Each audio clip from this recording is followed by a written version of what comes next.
and welcome. Today is a very special day because I have a very special guest who I consider my friend. Her name is Kathy Farah, but let me tell you a little bit about her first. In 2021, Kathy Farah faced a significant life change. She found herself divorced after 14 years. And although this was a devastating season, she pulled herself together to take control of her life and start her own online business. As a ConvertKit email strategist, she blends project management, copywriting, and marketing skills with a passion for helping online business owners earn revenue from an engaged email list. Please welcome Kathy Farah. Hi, Kathy. How are you? Hi, Marissa. I'm so excited to be here. I'm excited that you're here too, because this is long overdue. Kathy and I go back a little bit, and I really like Kathy. I consider her my friend, and so this is going to be a fun episode. It's just two friends talking with each other over coffee, that type of thing, and we're going to let you listen in. So, how are you doing, Kathy? I'm doing great, Marissa. I'm so excited about this opportunity, and it's so fun to be able to catch up with you. Absolutely. So for the sake of the listeners, why don't you tell them, where are you coming in from? Where do you live? I live in Simpsonville, South Carolina. And I have lived in South Carolina really most of my life, though I was born in Florida. So I'm kind of a southern girl. Oh, wow. That's awesome. So you were born in Florida and you live in South Carolina. So yeah, which is kind of unusual, actually, because there's not very many born in Florida Floridians. You know, it's most people come in from other areas. So, do you have family there in South Carolina? In South Carolina, yes, I do have family that live in South Carolina, and we kind of made our way here, and that's really where most of us are. Very cool. Very cool. So siblings or parents or? Yes. So my mother lives in the area, and so my sister and I live here. My brother actually lives in North Carolina. Oh, that's nice. That's nice. Awesome. Yeah. So I wanted you on here because we've been on a journey together for a little bit, and it really hasn't been that long. I thought it was longer, but it really hasn't been that long. And I was hoping you would kind of share your perspective, and then I can share my perspective, because I've seen so much growth in you, Kathy, and see you just blossom like a rose. And this is something that I love to feature, simply because so many people think, you know, can I do it? Can I grow an online business? I would love to hear a little bit about your perspective and a little backstory about how we started working together. Well, we started working together really back with copywriting. So you were my copy coach. And so that was kind of how we first experienced each other. And then as we got to know each other and became friendly, I got the opportunity to join the Amplifier Authority. And that experience really was a transformation in my business and for me, because up until that point, I had really spent a lot of time doing a lot of training, a lot of preparing, trying to make everything perfect, and making very little progress. I heard the word that I struggle with too, perfectionism. That's that's my Achilles heel, right? And I think a lot of people, if they're honest, they would say that that's something that maybe they struggle with too. So yeah, thanks for being so open and authentic about that. Yeah, I think that's the thing that I started to realize when I started to look back. The perfectionism really was just fear. It was everything had to be perfect, and there was no way that I was going to be able to move forward until I had this next thing, whatever that was, more research, more, another training. And I wasn't really taking the action. So it was really once you and I had met that I started realizing that it needed to be imperfect action. Yeah. That it needed to take small steps. That is so true, because fear really has so many faces. It pops up in so many ways. And as entrepreneurs, we begin to see the different faces of fear because we're stepping out, we're innovating, we're doing things we've never done before. Wouldn't you agree? Yes, absolutely. It's one of those things that I think fear is probably the biggest reason that we don't do things. We just don't believe that we're capable in doing going after what we want to try to go after. And especially there's so much comparison. I mean, you go online, all the research you do, you start to really compare yourself. And I'm like, I'm not as good as she is, or I'm not as good as he is. So how am I going to be successful? Yeah, for sure. I see it a lot in just putting yourself out there and having an opinion of something, a point of view. Some people don't want to. They want to agree with someone else, but not really stand on their own 2 feet with their perspective. And their perspective is important. Or I see it also in pricing, right? I struggled in that area. Pricing, Yes. not really pricing things, according to the value that you bring. So you see it in different ways, and people getting busy on the active back end things and not really prospecting, and asking for the sale, those kind of conversations that make us all feel a little uncomfortable. But if you look at it as serving, all of a sudden doesn't feel like a sales call, because not all calls are going to be a sale. There's other outcomes that we can get from it as well.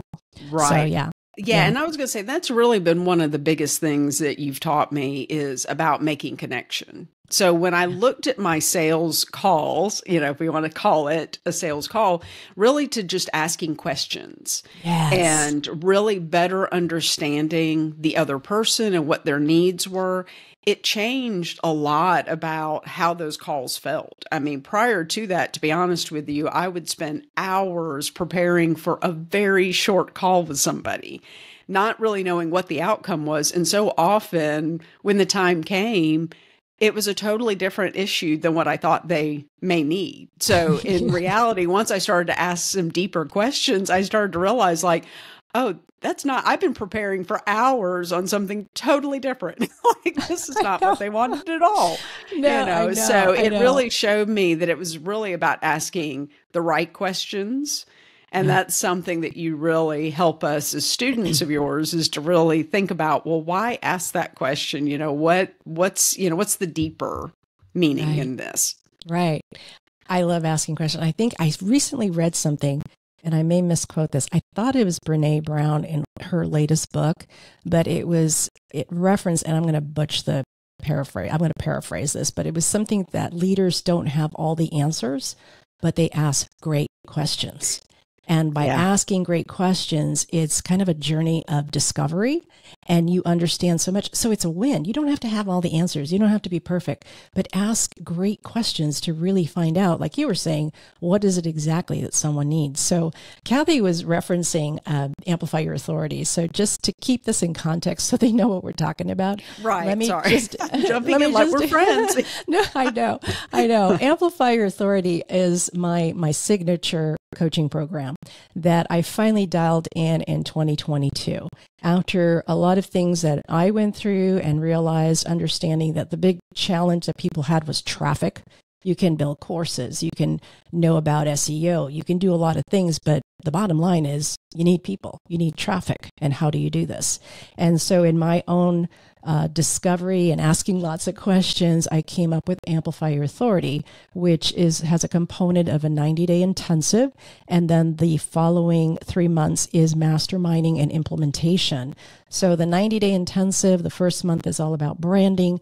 The second month is about traffic. And the third month is about your products. What products are you going to create to have not only those signature products, but also multiple streams of revenue so you can reach that revenue goal? So did I do a good job explaining that? Yes, you did. And I think really it's all the foundation of creating an online business, because I think one of the things that I was doing wrong before you and I met was I'm an information person. I could research all day long, but to really have the foundation, I mean, it was interesting, though I had been working with clients, some very basic things about the way my brand was and what I was trying to do was not 100% clear. And really, in truth, when I look back, I wasn't really clear on what I really wanted to be doing. So it was a little of this, a little of that. And that is something that I think that through your program, you really kind of help guide us on, okay, start with first things first, really build it and don't jump ahead of yourself. Get the foundation in place so that it's very clear. So since you and I've worked together, I mean, honestly, my LinkedIn profile, I've up-leveled that from where we started, so it's a lot more professional, and I've had a lot more people reach out to me as a result, right? It was so different. I laugh because she was going to be on a podcast, and I said, well, where are you sending them? She goes, well, LinkedIn, it's going to be on LinkedIn. I popped up her LinkedIn profile and I said, Kathy, you haven't looked at this in a while because it just did not represent her at all. So Kathy, being the student that she is, she's just she absorbs everything like a sponge. She got busy and just created this beautiful profile that I think I've created some curiosity. You need to go check it out. And when you do, connect with her, right? So she's got a beautiful profile, but it's so true what you're saying. We get busy like, okay, I got to start a lead magnet. Well, why? Where are you sending them? Right. I got to start this. Well, why? What is that going to help you accomplish? They start doing all the things rather than work backwards. Like, what do you want to sell and what does your brand represent? Because your brand is more than colors and fonts, right? It should be an expression of who you are as a person and as a business. And that's not easy to do, as you pointed out. Even I'm rebranding and I'm tweaking and I'm tightening things. So it's not something that is in cement. It's something that continues to evolve as we grow and as our audience, we begin to talk to them and we find out more about them and we figure out, like you pointed out earlier, oh, that's what they need. Okay. Or how they even interpret us. For a while, I used to say I'm a copywriter and people would look at me like, copy what? They didn't understand that. They didn't understand online marketing. But when I said business development online, they go, oh, I get what that is. And that was someone that told me that. After I had talked to her, she said, oh, you do business development. And I go, okay, if that works, then that's what it is. And that's what I have on my LinkedIn now, because that's how she interpreted all of the branding and the copywriting, the strategy. She just said it in a couple of words, business development. Why I couldn't figure that out, I don't know. But it's funny, it does take a while, but you have grown a lot. So as a result of the Amplify Your Authority and being in community and us having some time together, what's the after now? What's the after story? The after story is that I really feel a whole lot more confident.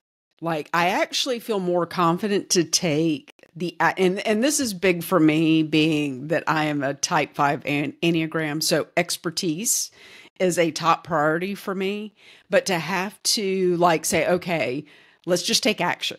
Imperfect, just do it, and just taking those steps and feeling more confident about how I'm presenting myself and creating more of a niche and saying, okay, here's where I'm going to focus right now. You put so much pressure on yourself when you're starting out that I have to have it all figured out. I need to know exactly every step, what I'm going to be doing, what's my ideal client, picture the avatars. And that is what's really changed, is that now I have a better direction. So it's a lot easier for me to help clients, is that I can really, I feel more confident just doing things that maybe I don't know perfectly. Like, I may not be the expert, but I can figure things out and I'm willing to help. And that's the key thing, is that my credibility comes across differently because I feel more confident and more credible and love helping people. So when I get in there and start working with somebody, then it's a matter of, how can I help you? What is the thing that's stressing you out? Okay, then let's work on that. Let's get that better so that that's no longer a stress for you. Kathy is great. She's so conscientious. That's why I love her so much. And I consider her a friend, because she not only understands about research, and she understands about doing a thorough job on the front end, the middle, and the after, right? She understands all of that. She understands strategy. She's a great copywriter. But the thing is that what I love about her is her heart. She really wants to serve people. And I like those kind of people. Those people that really want to serve those that are struggling. We need more of those, because there's so much direct response and hype out there to download this, pay this. Everything is 5,000, 10,000. And I've invested in myself, and I'm not saying it's wrong to invest in yourself. You should. But when people are starting out, they can't afford those prices. And that's Right. one of the reasons why I try to keep my pricing low, because I'm helping people in the beginning stages, like the first couple of years, right? And they don't have those resources. So who helps them, right? Who's going to help them? Right. And so, I had to pay a lot, and I had to get a loan in some cases. I mean, it was really a struggle for me to get the knowledge that I needed. And I would only get one little bit, one Right. tiny slice. And Yes. so that's why Amplify Authority is more of a system that you can continue to do over and over again and create sort of a flywheel effect, so that this will be your engine for getting clients. And you got clients, didn't you? Yes, I have. And really, even since the beginning, since we started working together in January with this, I've made some changes, since then. So because I'm just taking the action, then it's something, and I have that foundation, I can go back and tweak things and go, okay, let me go back through the checklist. Because that is one thing that you do really well as well, is that you do research and then you share what you discover. And so it saves us a lot of time. And so there's a lot of checklists and things like that we can go back and say, okay, wait a minute, I think I might have missed this element. Let me go back and tweak this and make this better. Yeah. And you have all of that stuff easily laid out for us to be able to go back and keep tweaking, even as we continue to evolve. Because that's the thing I'm really learning is throughout this year, I still am evolving and still making a few tweaks as I work with people and say, this project really lit me up and I was excited about, like, that's what I want to do more of that. Yeah. That's the exciting thing I think about online entrepreneurship. Yeah. I think we're in trouble when we're not evolving, because look how many changes we've had since 2020. Right. And people that keep doing things the same way, never innovate, there's kind of like if you look at a diagram and you see a line that's going uphill, before it reaches that plateau, we need to be innovating or it will go down. Yeah. We need to keep innovating and creating and figuring out, how can I better serve clients? Am I really hitting the mark? Market research is important. Like we talked about, it's so important to do market research, industry research, competitor research, all those things that most people go, I don't want to do that, but it's foundational and it tells you so much. And then when you're on social, then you do it with intention, not just throwing everything on social, because I have my own perspective on how to do social media that is, people probably would not agree with me, but it's more effective and it doesn't burn people out from posting, right? So anyway, can we segue more into I really appreciate all the kind things you've said about Amplify Your Authority, but I really want to talk more about what you do with ConvertKit and the emails. I see that you're helping people with their email campaigns, because that is a great asset. And do you feel that sometimes people just don't value the asset that they already have? They want more leads, but they don't take care of the people they have. Tell me your perspective on that. Absolutely. I do think that is one of the things that we are looking for, large numbers. And it's almost like to say, when someone asks, how many people do you have on your email list? It's like, you're a little uncomfortable. And even if you could proudly say, okay, I have this many, whatever that big number is that you feel very proud of, the question becomes, are you consistently communicating to your email list? And are you selling to your list? Like, are you making offers to your list? So if the answer is no, then you really don't have a list. It's not a fully engaged list. And so then it really means nothing.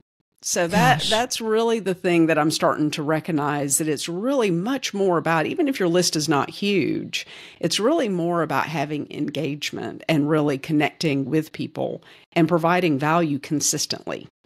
That is so true. I couldn't have said it better, because so many people are so preoccupied on the more. Let me get more. And they do it. And then when they have them, what are they doing? And some people completely abandon their list and they won't. They feel like, well, I got their email, so I'm good. And then maybe they don't communicate with them until they have a promotion. What do you think about that? Right. Yeah. See, and that's usually not going to be as effective either, because by that point, and we could really think about the way we interact with our own email list. Mm-hmm. If we suddenly see a promotion, even if the sale seems great, but it's from someone we don't remember, it's like, wait a minute, when did I even sign up for that person's list? I don't remember who they are. That's not going to help you. That's likely to end up in the trash bin. So it really means that you put a lot of effort into something that doesn't pay off in the long run, that if you're consistently communicating. And I think, to be honest with you, it goes back again to fear. It goes back to, I don't have the perfect email. What am I going to send out to my email list so they just don't send anything? And figure, well, I'm giving them the sale, I'm giving them a discount or whatever it may be. That's better than not really having the perfect newsletter or the perfect email to send out. And in reality, it's about being consistent and really knowing who your audience is and wanting to provide them value. You're singing my song. That is so true. So let me ask you, how did you end up landing with ConvertKit? Why ConvertKit as opposed to maybe other email service providers? Truthfully, it was during my journey very early on that, I had heard it from, one of the podcasts that I listened to about ConvertKit. I had used other email service providers in the past and just didn't like it as much. ConvertKit, I'm all for simplicity. And having things just easy to do and understand. I don't want it to be overcomplicated because I really don't have the time to learn a bunch of very complex email systems. So ConvertKit to me was a very easy system to learn at any level of understanding with email. And so that's really why I decided to focus in, was that I like their simple approach. Automation was easy to put together. Just setting up sequences and things like that were a little easier to do. And frankly, it let me dial in on a particular email service provider so that what research I was doing was more targeted to understand all the things that ConvertKit could do. Now, you say it's easy, but have you found with your clients that sometimes they don't take advantage of some of the features and some of the things that they can do with, or maybe they've completely botched it up? Yes. And here's the thing, I say easy, and probably I should add the caveat that I love technology. So technology's easy for me too. So that's kind of I love technology too. Yeah. So I will sit there and play with things. And I think that really a lot of the clients that I work with tend to be people that are feeling a little less comfortable with the technology generally, or just really kind of overwhelmed with email marketing and understanding the things that they need to do, all the things that you need to have in place for an email campaign to work. So I've worked with clients where they've been collecting emails, but then really just don't understand the flow of how you might want to have things set up for their system. So all you think to do is send the one email, send a one-off, and not really take into account all the other advantages of really having a true email service provider. We kind of use it the way we do our own email, address, something that we do in Google or Outlook. That's kind of the way we approach it. And email service providers offer so much more functionality that does make our jobs a lot easier as marketers and online business owners. Yeah, it's almost like an afterthought. It's almost like, oh, I grew my email list. That's great. Moving on to something else. And they don't really follow through with what that means, because it is such a great asset and opportunity. And, I know when email service providers came out and they had opportunities to create lists and tags, and sometimes people over tag things. They tag all over the place. And then you have more confusion, using those things strategically. And why you want to tag something, I'm sure you found to be important, right? Yes, absolutely. A lot of people, when they tag things, they'll put abbreviations that they don't remember later. And so if you've got sounds like something I would do. Someone comes in later and you're looking at it like, what does ADU, mean? Like it was something they did some time ago. So that's the thing, really tags, there's a purpose behind it that helps to make things life easier for you in communicating with those particular subscribers later. So it's not about just tagging everyone. You want to have a little bit more thought behind tagging a subscriber so that you're really using it for personalization down the road. Yeah, absolutely. I know we had a conversation and we kind of chuckled about it. Do you want to tell them about the conversation we had about old lists and dead lists? Because we were talking about that. Yeah. So you hear a lot of times when people refer to their email list and they see a lot of providers will show you cold subscribers versus, and what we realized was that there wasn't anything that really kind of talked about an old subscriber. So when you're really, because we were just talking earlier about how much you evolve as a business owner, sometimes those people came on your list from some workshop or webinar that you did sometime before, which is no longer relevant to what you're doing today. And they haven't really opened an email, assuming you've emailed them, that they've not opened an email in 6 months or more. Well, now really those are old or dead subscribers. They're no longer really going to provide you any value. They're not engaged anymore. So do you try to re-engage them somehow? Do you help clients do that to see if you can still salvage? So I always recommend to try to re-engage, send some re-engagement emails to try to get them back into the fold of what you're doing first. And that sometimes won't work. If it's an older subscriber that maybe just isn't interested in what you're doing today, then you might not have any luck with that. If they're cold and it's been a few months, like usually I would recommend 60 to 90 days. If they've not opened in that amount of time, then that's somebody that you might be able to re-engage and kind of let them know that you miss them. And here's what I'm giving you now to kind of get you back, to where you're more interested in my emails.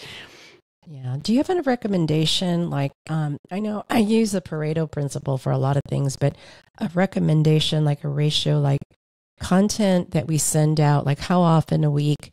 And then as we're sending out content, how often can we promote? Do you have like a ratio, a rule of thumb for people, listeners, to kind of know if they're promoting too much or if not creating enough value? I would sort of recommend that you usually are sending about 70 to 80% of informational content that's providing some sort of value. And then the, 20 to 30% promotional. And really, as far as your, consistency, generally, I recommend sending, an email weekly at least, and be consistent with that. What I always tell everybody when they're thinking about that feels overwhelming sometimes to people. And what I usually will tell people is be consistent to what you're going to do each time. So if it is every 2 weeks, that's, really I recommend a week. But if it is every 2 weeks that you're doing it at the same time, so it's Tuesdays at 8:30, then your list knows that you're going to be sending some information, an email to them, but to try to keep on a consistent schedule so that there's something they know to expect. But again, I really recommend sending emails weekly to your list. Yeah, because there's so much quantity of emails. Yes. But if we wait too long, like I can easily, like when I go out of town, I realize how many emails I actually get. And if I go out of town for 3 days or something, there could be 100 to 150 emails that accumulate. That's like at least 50 emails or more a day. Right. So you do the math, you wait 2 weeks, they've already seen and read a whole bunch of other stuff. So no, I agree. I think it's important to, and it doesn't have to be a lot, right? Even if you do a newsletter, back in the day, it's like newsletters were great. Then there was a season where they said newsletters are bad. Nobody wants to subscribe to a newsletter. Now newsletters are popular again. Give them a newsletter. It's like people can't make up their minds. So you know what? I figure just do what feels right. That's really what I think it boils down to. You're right, Marissa, is really do what feels comfortable to you. If it's a newsletter, then great, do that. Because it gives you a chance to show your personality, or if it's a weekly email, that's kind of what I do with my list is I'm sending a weekly email and I'm trying to really think about what's going to bring value to the people that are on my list. And I really pay attention to what I'm hearing from my existing clients of things that they're curious about. So that's the kind of stuff that I will send them to my list. Right. So a lot of people often, they don't know what they don't know. Like, for example, ConvertKit. excuse me, maybe there are things within ConvertKit, features and things that they can use, but if they don't even have time to write emails, let alone find time to figure out how to use ConvertKit more effectively or strategically, do you do audits or something to help them see like maybe something that they could leverage or something that they could change that could make a difference? Yes, absolutely. So I do email audits. And so that way I could take a look at a variety of different things, look at your landing pages and see, do you have welcome sequences, that type of thing, as well as take a look at your actual emails and really identify what maybe is not working as well. Why aren't people opening? If you've got lower open rates, what may be going on with your emails that is causing that? Your promotional emails. You know, sometimes it's a matter of we've sent promotions out and for some reason people aren't really responding to those.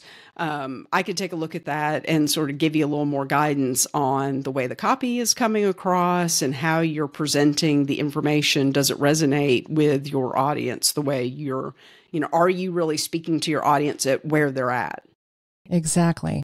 Because sometimes people just think, well, let me just give them information or throw it in ChatGPT and spit it out. Right. But it's really about them and their journey. It really isn't about us. And where they are in the process with you. Do they know it? Because that's, I think we're all guilty of this, is sort of like what we were saying with ConvertKit. Here, I'm telling you about how exciting it is, but I'm at a different level with it, right? Versus someone that's just starting out. So I have to really understand, the people that I'm talking to, where they are in the journey. Are they aware of the value of something? Am I speaking to them at that level? Like, am I going back and thinking from a beginner's mindset rather than where I am a more advanced? That's a totally different conversation. So if there are people on my list that are newer to email marketing, then I can't jump in and start using terminology that doesn't make sense or speak to them on a more advanced conversation. Yeah, that isn't relevant so to them at that stage. Yeah, I've discovered that too, because there was a wave of people, the ones that watched the Amy Porterfields and the Jeff Walkers and, that kind of learned all those basic things, but then they've moved on to do their thing. And there's a whole new group of people coming on that need to understand these things. And I realize that too, that it's not dumbing down the information, it's simplifying it, using language that anyone could understand rather than jargon and things like that. But I've discovered that as well. Yeah, because I think one thing that I'm realizing is a lot of the small business owners that I'm working with are experienced in their business. They know their business. Yeah. They just don't understand the best way to communicate that information to their email list. Mm-hmm. They're talking in the way they think about it, and so that's where I try to come in and take a look at that and make sure that what their goals are for their email list, that's in line with what they're actually communicating out to their email list. Yeah. And you tell me some success stories of some of your clients that you've worked with. I can't remember. There was one person that you were helping them with some sales campaign or something. Yeah. Do you remember? Yeah, what happened there was a client that I was working with, that online business owner, a brick and mortar business owner that had always done direct mailers. And it was something that was sort of new for her. She'd been collecting emails, but really didn't know how to do it. So we did an email promotional campaign for a Mother's Day sale. And it turned out to be the highest sales that she had gotten in that month of May in 22 years. Oh my gosh. Yeah. So now, if huge. that's not. Yeah. So she was so excited. So she's now an email marketing convert. She wants to more and more get away from doing direct mailers and get into email marketing. Oh my God. Can I put my coach hat on real quick? Yes, please. Has she given you a recommendation on LinkedIn? I hope so. No, but we will. I have asked her to do a testimonial, but I will now that you. Yeah. Absolutely. Get her to do that on LinkedIn, because the profile looks so beautiful. It'd be nice to have some recommendations on there on LinkedIn. So that's awesome. So let me ask you this. I mean, everything has just kind of changed for you this year, and you're getting clients, you're seeing great results. You're really dialing in on your messaging and your branding. What was like the one thing that was really difficult for you. I always like the podcast to be inspiring for people that might feel the same way and know, well, Kathy was able to do this. Maybe I can too. What was something that you had to overcome? Just one thing that you're sort of proud of yourself, give yourself a pat on the back for doing it. Believing that I was capable of doing it and that I didn't have to know all the things before getting started. That's awesome. I think that was the biggest thing is I had to get out of the learning mode and get into the doing mode. So once I changed that and just started doing things and taking that risk, which really, when you start looking at it, is just taking action. It's not as much of a risk. It's really just taking the small steps to take action every day, even if it's a little scary, because that for me was the big thing, was that I didn't feel like I knew enough. I wanted to learn more and more. And it really was, I did know more than the average person about email marketing. And so I just had to lean in and do a little each day. And look at the results you were able to get for your clients. That's totally amazing. You would have kept like the best email strategist away from the world had you not stepped out and done that. Thank you. Yeah. So that is awesome. That is awesome. So you have a gift for our listeners that is just a special limited time gift, a free gift for our listeners. Do you want to tell them a little bit about this audit that you're offering? Yeah. So the email audits that I typically do are valued at $1,500, but I'm going to, for your audience, through December 22nd, for the first 5 people that reach out to me, I'm going to give that email audit to them for free. Oh, so wow. I will look at, if you don't now, I focus a lot in ConvertKit, but I can also look at emails and look at other items and then really give you a report at the end that lets you understand what actions you can take to try to improve your email marketing strategy. That is awesome. So all you have to do is when you reach out to Kathy, and we'll give you how to reach out to her at the end of the podcast, all you have to say is free audit.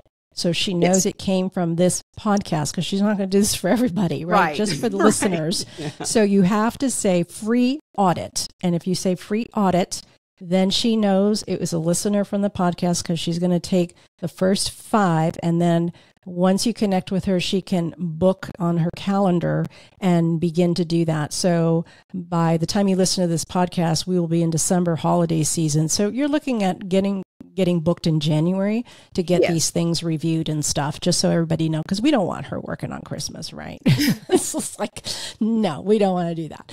So that is awesome. So you mentioned something that sort of piqued my curiosity. You said something, even if they don't have ConvertKit. So is this offer just for people that have ConvertKit? I mean, you can obviously give them a more in-depth audit, right? If you can like look at their ConvertKit.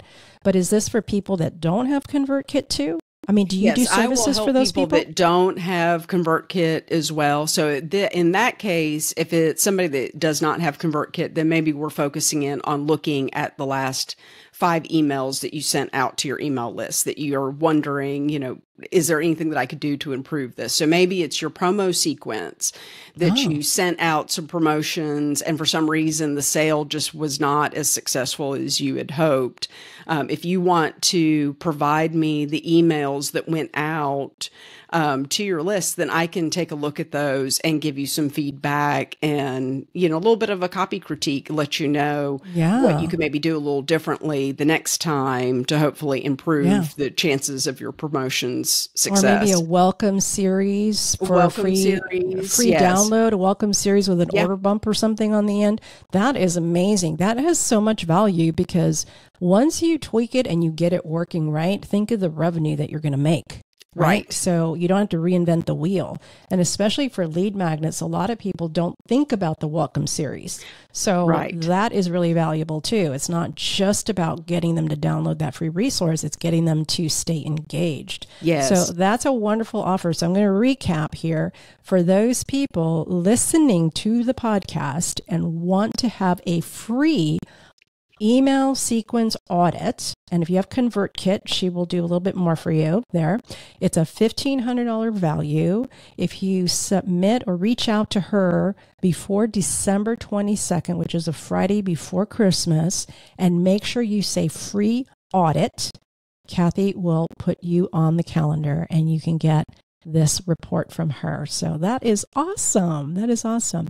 This has been great having you on. I just had so much fun and you gave us so much value as far as emails, one of our greatest assets. And so thank you so much for being so generous and giving us so much value on the podcast. And I just want to remind everyone to be sure if you need an audit, this is free. This has a $1,500 value.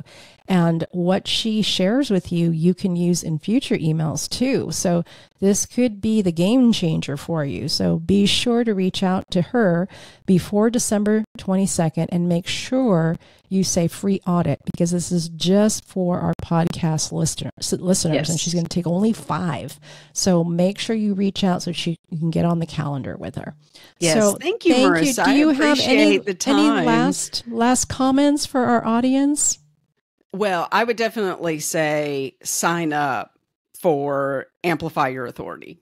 It's well worth it. Get that foundation in your business. Even if you think you know all the things, it's definitely worth getting things dialed in the way you need to make connections, to really take your business to the next level.